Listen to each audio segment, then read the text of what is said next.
بسم اللہ الرحمن الرحیم۔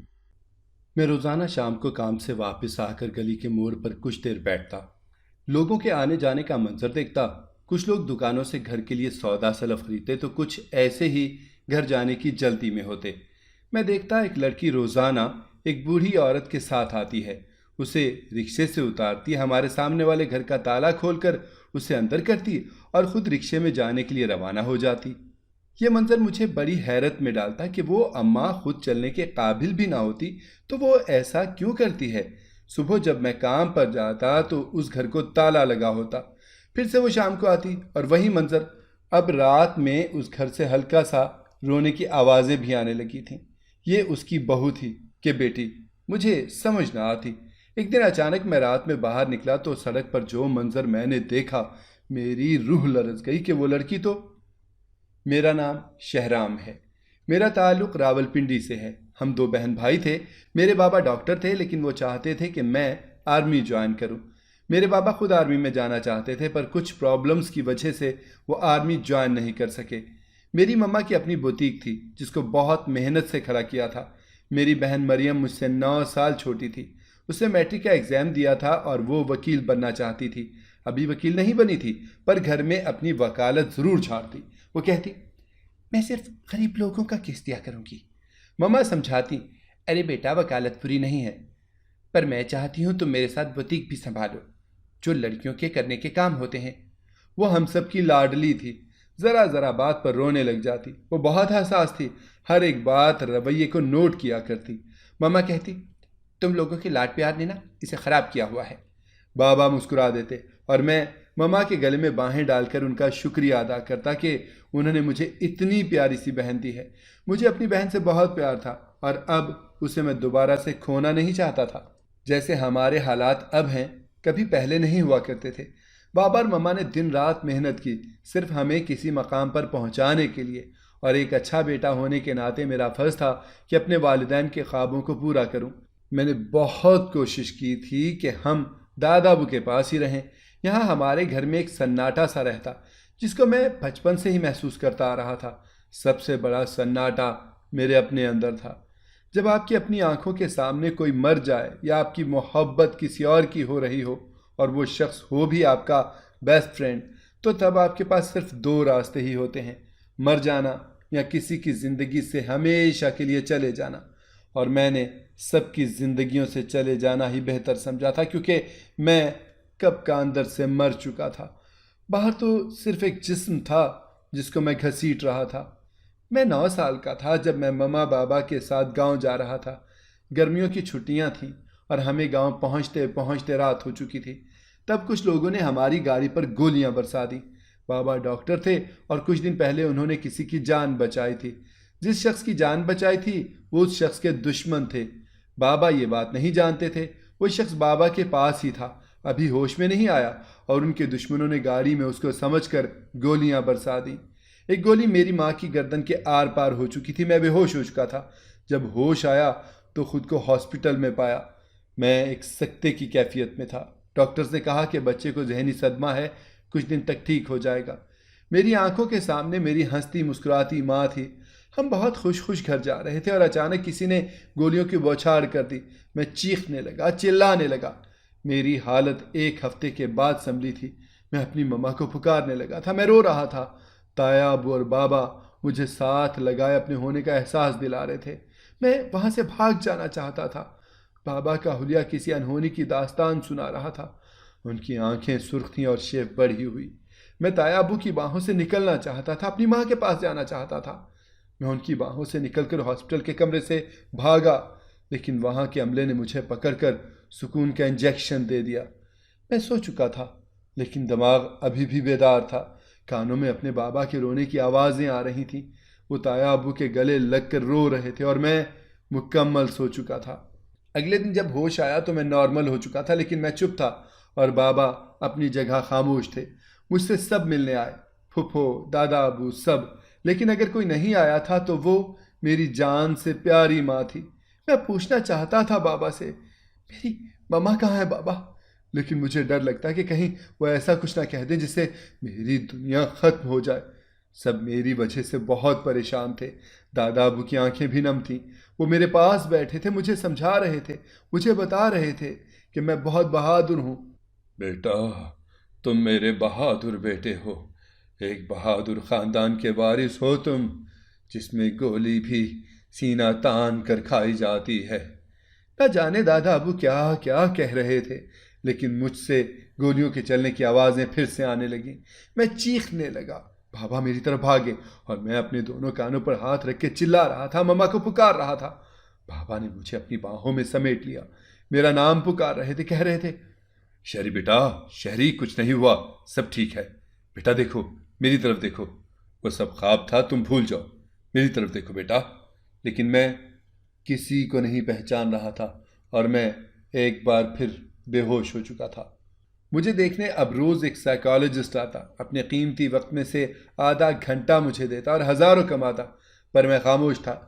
میرا دوست، میرا کزن عفان میرے پاس رک جاتا۔ روز آتا تھا وہ مجھے بہت ہنسانے کی کوشش کرتا، لیکن میں خالی خالی نظروں سے سب کو دیکھتا رہتا۔ مجھے سب سنتا، لیکن میں سمجھ نہیں پا رہا تھا سب بول کیا رہے ہیں۔ میری خالہ کی اپنی بوتیک تھی، وہ بہت خوش مزاج، اپنی باتوں سے دوسروں کا دل جیتنے والی تھیں۔ روز میرے پاس آتی، ایک پل کو ان کی آنکھیں خشک نہیں ہوتی تھیں، لیکن کسی نے بھی مجھ سے میری ماں کا ذکر نہیں کیا تھا۔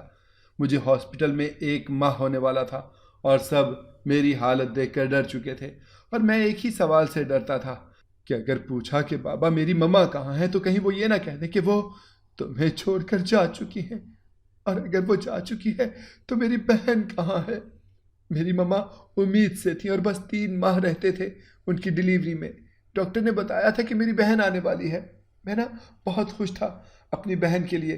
میں اور مما نے خود کمرہ سجایا تھا اس کے لیے، میں نے اس کا نام بھی سوچ رکھا تھا، لیکن میں نے ضد کی، مما اس بار دادا ابو کے پاس چلتے ہیں نا۔ بابا نے بھی کہا، یہاں بچے کی پیدائش پر بہت مشکل ہو جاتی ہے، میں ہاسپٹل اور گھر کو ایک وقت میں دیکھ نہیں سکوں گا۔ کچھ ہاسپٹل میں بھی ایک مسئلہ چل رہا ہے، میں تم لوگوں کو ابا جی کے پاس چھوڑ آتا ہوں، وہاں سب ہوں گے تم لوگوں کا خیال رکھنے کے لیے، اور شہرام کی پھوپھو بھی حویلی میں ہے۔ ابا جی کی طبیعت بہت زیادہ خراب ہے۔ اور ہم نے اسی وقت گاؤں جانے کا پروگرام بنایا تھا، تبھی تو ہم پر حملہ ہوا، اور گولیوں کی آواز، وہ آواز، میری ماں کا خون، بابا کا بازو، سب جیسے سب یاد آ گیا۔ میرے سر میں ایک درد کی لہر اٹھی اور میں پھر سے چلانے لگا۔ بابا رو رہے تھے، آگے بڑھے اور میرے منہ پہ تھپڑ مارا، بولے، شہری دیکھو، میری طرف دیکھو بیٹا، مجھے دیکھو۔ لیکن میں اس وقت کسی کو نہیں سن رہا تھا، میں اپنے کانوں پر ہاتھ رکھے ہوئے تھا، مجھ سے وہ سب آوازیں سنی نہیں جاتی تھیں۔ تب انہوں نے مجھے بازو سے پکڑا اور مجھے گھسیٹتے ہوئے کار میں ڈال کر اپنے آبائی قبرستان لے آئے۔ ایک قبر کے پاس لا کر مجھے چھوڑ دیا، کہتے، اب جی ہو، اب چلاؤ تاکہ تمہاری ماں اٹھ کر قبر سے باہر نکل آئے۔ اسے تمہارے آنسو تمہاری تکلیف واپس لا سکتی ہے، تمہارا چیخنا چلانا واپس لا سکتا ہے، تو رو لو بیٹا، رو لو، آج جی بھر کر رو لو، لیکن یاد رکھنا، آج کے بعد تمہاری آنکھوں میں مجھے آنسو نظر نہ آئے۔ مجھے اپنا بہادر بیٹا چاہیے جو میری طاقت ہے۔ بابا مجھے قبر پر چھوڑ کر جا چکے تھے اور میں نام کی تختی کو دیکھ رہا تھا، جہاں بڑے بڑے حروف میں مریم بنت نصیر نظر آ رہا تھا، ساتھ لکھی وہ تاریخ جس دن ہم ہنسی خوشی نکلے تھے۔ ماما نے کہا بھی تھا، میرا دل بہت گھبرا رہا ہے، میں آج جانا نہیں چاہتی، لیکن مجھے ایکسائٹمنٹ اتنی تھی کہ میں صبر ہی نہیں کر سکا۔ دادا ابو کے بیمار ہونے کی وجہ سے وہاں سب اکٹھے تھے، مجھے بہت اچھا لگتا تھا پورے خاندان کا جمع ہونا۔ میں ہی نہیں رک رہا تھا، مجھے ہی جلدی تھی، اور میری بے صبری نے 2 لوگوں کی جان لے لی۔ میری ماں کی شاہرگ میں گولی لگی تھی، جب گاڑی ایک درخت سے ٹکرائی تو وہ باہر گر چکی تھی، ان کا سر ایک بڑے سے پتھر سے ٹکرایا تھا۔ ماما کے ساتھ ان کے جسم میں سانس دیتی میری بہن بھی اپنی جان کھو چکی تھی۔ سب میری وجہ سے ہوا تھا، اور اب ماما کی قبر پر بیٹھا میں رو رہا تھا۔ قبرستان میں مزید کچھ لوگ مجھے دیکھ رہے تھے، مجھے پاگلوں کی طرح روتے چلاتے، وہ بھی اپنے اپنے آنسو صاف کر رہے تھے۔ مجھے کسی طرح صبر نہیں آ رہا تھا، مجھے لگتا ہی نہیں تھا کہ یہ میری ماں کی قبر ہے۔ مجھے سب خواب لگتا، میں نیند سے اٹھنا چاہتا تھا، لیکن وہ سب حقیقت تھی۔ بابا دور کھڑے آسمان کو دیکھ رہے تھے اور میں رو رہا تھا، اپنی ماں کی قبر پر سر رکھے لیٹ چکا تھا۔ میں اب ہچکیوں سے رو رہا تھا۔ دوپہر سے شام ہو چکی تھی۔ بابا نے مجھے اٹھایا، میں بخار میں تپ رہا تھا۔ وہ مجھے حویلی سے واپس لے آئے۔ سب نے میرا بہت خیال رکھا۔ بخار اب اتر چکا تھا، آنسو خشک ہو چکے تھے، لیکن میں کہیں ٹھہر چکا تھا۔ میری بہن تو ابھی دنیا میں آئی بھی نہیں تھی۔ ہم نے کسی کا کیا بگاڑا تھا؟ میں خود کو قصوروار سمجھتا تھا۔ اس دن صبر کر لیتا تو آج میری ماں میرے ساتھ ہوتی۔ دادا ابو کے ساتھ سب میرے لیے فکر مند تھے۔ ماما کو گئے 4 ماہ ہو چکے تھے۔ بابا سے کہا، بابا ہم واپس گھر چلتے ہیں، لیکن دادا ابو نے کہا، شہرام پتر، میں چاہتا ہوں تمہارے بابا تمہاری خالہ مہوش کے ساتھ شادی کر لیں، پر تمہارے بابا نہیں مان رہے۔ اگر بیٹا تم کہو گے نا تو وہ مان جائیں گے۔ خود سوچو میرے بچے، وہ جوان ہے، زندگی کا لمبا سفر ہے، اور یہ سفر بنا ہم سفر کے نہیں کٹتا۔ اگر ہم سفر ساتھ ہو تو زندگی آسانی سے کٹ جاتی ہے بیٹا۔ تم بہت سمجھدار ہو، تمہیں اپنے بابا کا سوچنا چاہیے۔ تمہاری خالہ ہوگی تو تمہیں ماں کی طرح رکھے گی، کل کو کسی اور کو لے آئے تو نہ جانے کیا سلوک کرے گی۔ مجھے بہت ڈر لگتا ہے، میرا بیٹا یوں پتھر ہوئے پھرتا ہے۔ میرے بچے، میرا کلیجہ اسے دیکھ کر چھلنی ہو جاتا ہے۔ کاش تمہاری ماں کی جگہ میں مر جاتا، پر میرے بیٹے کی زندگی تو ویران نہ ہوتی نا بیٹا۔ 3 ماہ لگے، لیکن آخرکار بابا پھر مان ہی گئے، اور مہوش خالہ سے میری مما بن گئی۔ مجھے خالہ کو مما کہنے میں 5 سال لگے تھے، جب خالہ نے مجھے میری بہن دی تھی، جس کا نام اپنی مما کے نام پر مریم رکھا تھا میں نے۔ میں دن رات اس کے پاس رہتا۔ مجھے لگتا کہ میری مما نے اسے میرے لیے بھیجا ہے۔ اب میں تھوڑا بہت مسکرانے لگا تھا۔ اسکول سے سیدھا اپنی بہن کے پاس بھاگا آتا، اس سے باتیں کرتا۔ وہ 2 سال کی ہو گئی تھی، اور میں اسے ابھی بھی چلنے نہیں دیتا تھا۔ کبھی کبھی اس سے گلہ کرتا، تم آ تو گئی ہو، مما کو بھی ساتھ لے آتی۔ وہ مسکراتی، اور مہوش خالہ مجھے اپنے ساتھ لگا کر اتنا روتی کہ ان کی ہچکیاں بن جاتی، پر میری آنکھ میں آنسو نہیں آتا تھا۔ میں کبھی کسی کے سامنے نہیں روتا تھا۔ جب بابا اور مہوش خالہ کی شادی ہوئی تھی، ہم واپس گھر آ چکے تھے، لیکن اب میں وہ نہیں رہا تھا جو یہاں سے گیا تھا۔ میں بدل چکا تھا۔ کچھ حادثات ہم سے سب کچھ چھین لیتے ہیں، اور مجھ سے سب کچھ چھن چکا تھا۔ میں آخری بار کب مسکرایا تھا مجھے یاد نہیں رہا۔ اب بھی اکثر راتوں میں ڈر جاتا ہوں، اٹھ کر بیٹھ جاتا ہوں۔ کچھ عرصہ خالہ میرے پاس سوتی تھی، لیکن میں اکیلا رہنا چاہتا تھا۔ ان سب میں ان کا کیا قصور تھا جو میں ان کی زندگی کو خراب کرتا؟ وقت گزر جاتا ہے۔ لوگ کہتے ہیں کہ وقت کے ساتھ زخم بھر جاتے ہیں، لیکن کوئی مجھ سے تو پوچھے، وقت کے ساتھ صرف ہم بہل جاتے ہیں، نئے رشتوں میں گم ہو جاتے ہیں، پر جو زخم وقت نے دیے ہوتے ہیں نا، وہ ہمیشہ ہرے رہتے ہیں۔ ہم جتنا بھی انہیں بھولنے کی کوشش کریں، جتنا بھی خود کو مصروف کر لیں، زندگی کے کسی نہ کسی موڑ پر وہ سب آپ کو اسی جگہ پر کھڑے انتظار کرتے رہتے ہیں۔ میں بچپن سے بابا کو دیکھ رہا تھا۔ میرا خواب تھا ڈاکٹر بننا، غریب لوگوں کا مفت میں علاج کرنا۔ جب ہم دادا ابو کے ہاں رہا کرتے تھے نا، ہمارے گھر میں ہر وقت رونق رہتی تھی۔ میرے بابا 2 بھائی اور 2 بہنیں تھیں۔ تایا کا بیٹا عفان میرا بیسٹ فرینڈ تھا۔ کالج سے چھٹیاں تھیں جب ہم مری ایک ریسٹورنٹ پہنچے، تو وہاں پر عفان نے جان بوجھ کر وہاں کاؤنٹر پر پڑا گلدان توڑ دیا تھا، کیونکہ اسے پیلے پھول بالکل پسند نہیں تھے۔ اور وہاں ایک لڑکی مجھے ڈانٹنے لگی۔ وہ کیا کچھ بول رہی تھی، میں تو بس کھو گیا تھا۔ پھر غصہ کرتی میرے پاس سے گزر گئی۔ وہ سادہ سے حلیے سے، سر پر اونی ٹوپی لیے، اس کے لمبے بال تھے۔ وہ اندر کی جانب جا چکی تھی۔ وہ تو چلی گئی، پر میں اس کے شہر سے نہیں نکل سکا۔ میں جہاں تھا وہیں جم گیا۔ ایسا نہیں تھا میں نے آج تک لڑکیاں نہ دیکھی ہوں، پر زندگی میں ایک چہرہ ایسا ضرور ہوتا ہے جو خاص ہوتا ہے، جس کے لیے ہم کچھ بھی کرنے کو تیار ہو جاتے ہیں۔ عفان نے میرا کندھا ہلایا۔ وہ بڑا شوخ طبیعت تھا، مجھے تنگ کرنے لگا، اور میں اسے مار رہا تھا۔ عفان ایسا ہی تھا، کسی کو پل میں ہنسا دیتا۔ اس کے پاس ہر بات کا جواب ہوتا تھا۔ مجھے کھڑوس کہتا، وہی کیا، کالج سے لے کر یونیورسٹی تک سب مجھے خڑوس اور سنجیدہ مزاج ہی کہتے، لیکن کوئی بھی میری حقیقت سے واقف نہیں تھا۔ ہم کچھ دن وہاں رہے، لیکن وہ کون تھی، کہاں سے آئی، میں چاہ کر بھی کچھ پتہ نہیں کر سکا۔ مجھے بہت بے چینی ہوتی۔ وہ لڑکی میرے خیالوں میں آتی، میں اکثر تصور میں اس سے باتیں کرتا، وہ ہنستی، مجھے ڈانٹتی۔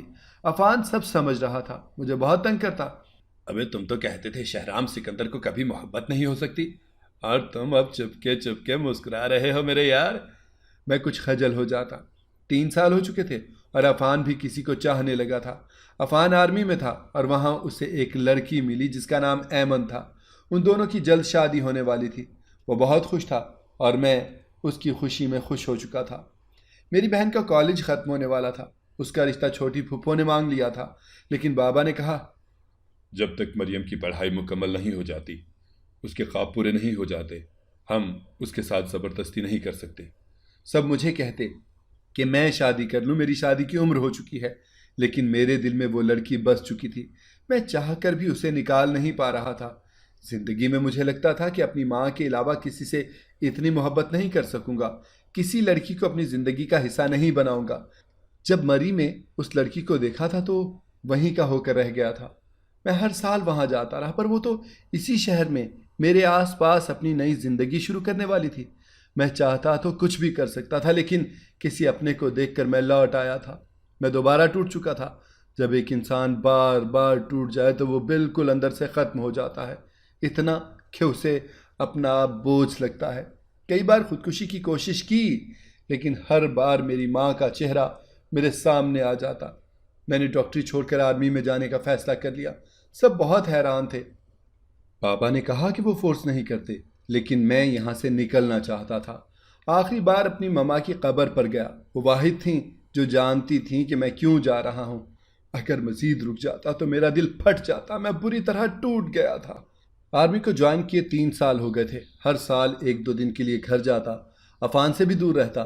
وہ کئی بار فون کرتا، لیکن جب سے اس کے ہاں بیٹا پیدا ہوا تھا وہ بھول چکا تھا، اور میں کراچی ایک محلے میں گھر دیکھ کر رہنے لگا، کیونکہ میں یہاں ایک مقصد کے لیے آیا تھا۔ محلہ بہت بڑا تھا، لیکن سب غریب لوگ یہاں رہتے تھے۔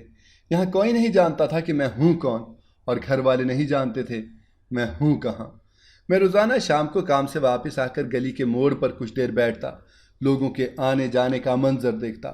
کچھ لوگ دکانوں سے گھر کا سودا سلف خریدتے تو کچھ ایسے ہی گھر جانے کی جلدی میں ہوتے۔ میں دیکھتا ایک لڑکی روزانہ ایک بوڑھی عورت کے ساتھ آتی ہے، اسے رکشے سے اتارتی، ہمارے سامنے والے گھر کا تالا کھول کر اسے اندر کرتی اور خود رکشے میں جانے کے لیے روانہ ہو جاتی۔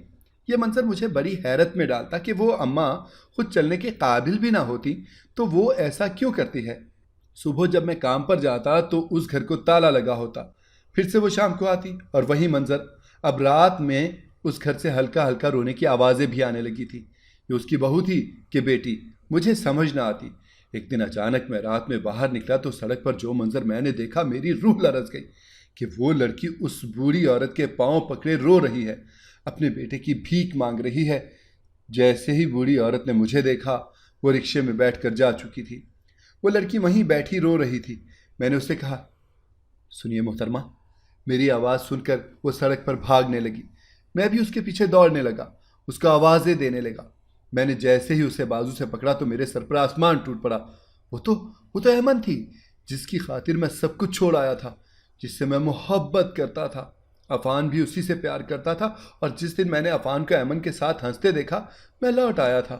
جب عفان کی پوسٹنگ سوات میں ہوئی تو ایک آپریشن کے دوران وہ شہید ہو چکا تھا۔ اس کے بعد میں دوبارہ اپنے گھر کم ہی جاتا تھا۔ مجھ سے ایک ایک کر کے رشتے دور ہوتے جا رہے تھے۔ ایمن وہیں سڑک کنارے بیٹھ گئی۔ رات کے اس پہر اس کی سسکیاں میرے اندر ایک طوفان بپا کر رہی تھی۔ وہ کہہ رہی تھی، آپ یہاں سے چلے جائیے ورنہ یہ لوگ میرے ساتھ آپ کو بھی مار دیں گے۔ میں نے ایمن کو بتایا، ایمن میں ایک آرمی آفیسر ہوں، اور تم یہاں کیسے آ گئی؟ وہ بچہ کون تھا اور وہ عورت؟ عفان کی بیوی ہو کر اس گھٹیا محلے میں کیا کر رہی ہو تم؟ تو وہ شاکڈ ہو گئی۔ اس نے کہا، اب ہے کون؟ میں نے کہا، میں عفان کا دوست ہوں۔ وہ رو رہی تھی۔ ایمن نے کہا، عفان کے پاس کچھ ثبوت تھے، اس وجہ سے ہم مری سے راولپنڈی آ گئے۔ میری ممانی اور ان کا بھائی مجھے عفان کے قریب کرنے لگے۔ میں ہر بات سے بے خبر تھی۔ میں نہیں جانتی تھی کہ وہ لوگ کیا کام کرتے ہیں۔ ایک دن عفان کو ممانی کی حقیقت پتہ چل گئی۔ عفان نے کہا کہ اگر کبھی مجھے کچھ ہو جائے نا تو ایک پین لاکر میں پڑا ہوا ہے، شہرام آئے تو اسے بتا دینا۔ اس کا کوڈ بھی شہرام کو ہی پتا ہے۔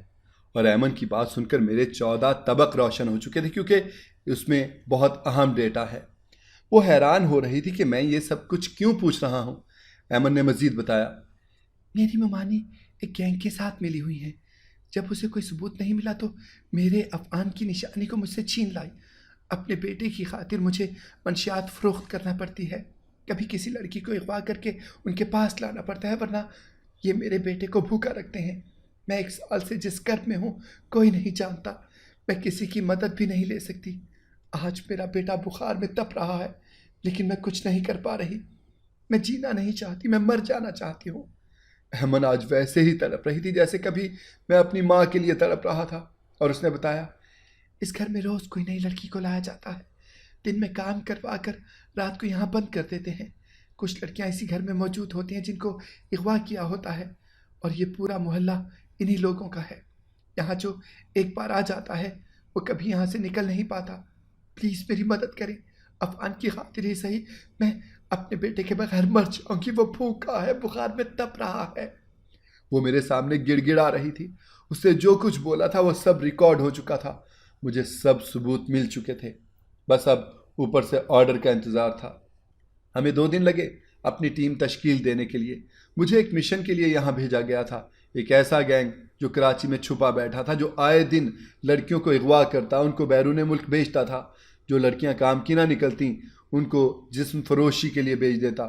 کچھ خود خوشی سے کر لیتی اور کچھ کوٹھے پر بیٹھ جاتی۔ اس کے خلاف کچھ اہم ثبوت عفان کے پاس تھے جو لاکر سے نکال لیے گئے تھے۔ میرے اور عفان کا خفیہ پاسورڈ ایک ہی ہوتا تھا، تیری میری دوستی۔ وہ آج کام آیا تھا۔ بوڑھی عورت پکڑی جا چکی تھی جو ایمن کی ممانی تھی۔ اس کا شوہر اور بھائی مر چکے تھے۔ ہمارے ساتھ پولیس کے اہلکار بھی تھے۔ اس دن پورے محلے میں گولیوں کی بوچھاڑ تھی۔ اب فائرنگ کی آواز سے مجھے ڈر نہیں لگتا تھا، اب میں خوف نہیں کھاتا تھا۔ آرمی نے میرا سارا خوف ڈر دور کر دیا تھا، اور کچھ محبت نے مجھے بے حس کر دیا تھا۔ 3 گھنٹے تک وہ لوگ ہم سے مقابلہ کرتے رہے، اور پھر مختلف مقامات سے گرفتاریاں شروع ہو چکی تھیں۔ ہم نے ہر جگہ ٹیم بنا کر ایک ہی وقت میں حملہ کیا تھا، جس سے وہ لوگ بھاگ نہ سکے۔ 16 لڑکیاں ملی تھیں، کچھ نے ہمارے آنے سے پہلے ہی خودکشی بھی کر لی تھی۔ ایمن کا بیٹا ایک سرکاری ہاسپٹل میں داخل تھا جو سیریس کنڈیشن میں تھا۔ میں اسے لے کر پہلی فلائٹ سے اسلام آباد پہنچ گیا۔ وہاں بابا، میری بہن، مما سب جمع تھے، اور میں اس بچے کے لیے ایسے بے چین تھا جیسے میرا اپنا بیٹا ہو۔ احمد سب کو دیکھ کر بہت حیران ہوئی۔ تب بابا نے بتایا، یہ میرا بیٹا شہرام ہے۔ وہ سب کو جانتی تھی، لیکن میری اس سے کبھی ملاقات نہیں ہوئی تھی۔ شہروز اب خطرے سے باہر تھا۔ 3 دن کے بعد ہم گھر آ چکے تھے، اور میں آنکھیں بند کیے لیٹا تھا جب خالہ نے میرے سر پر ہاتھ پھیرا۔ میری آنکھوں کی نمی کو دیکھ کر انہوں نے کہا، کب تک خود کو یوں تکلیف دو گے بیٹا؟ اب تو ایمن کو بتا دو، تم اس سے پچھلے 7 سال سے محبت کرتے ہو۔ ایمن شاید کسی کام کے لیے آئی تھی۔ وہ خالہ کی بات سن چکی تھی۔ وہ دروازے سے واپس جا رہی تھی۔ خالہ نے اسے پکارا۔ ایمن نے کہا، مجھے ابھی سوچنے کا وقت چاہیے۔ اور میں جانتا تھا مجھے اب زیادہ انتظار نہیں کرنا پڑے گا۔ اگر آپ کو ہماری کہانی پسند آئی ہے تو ہمارے چینل کو سبسکرائب کریں، لائک کریں، شیئر کریں، اور بیل آئیکن پریس کرنا نہ بھولیے گا تاکہ ہماری ہر آنے والی ویڈیو آپ کو بر وقت مل سکے۔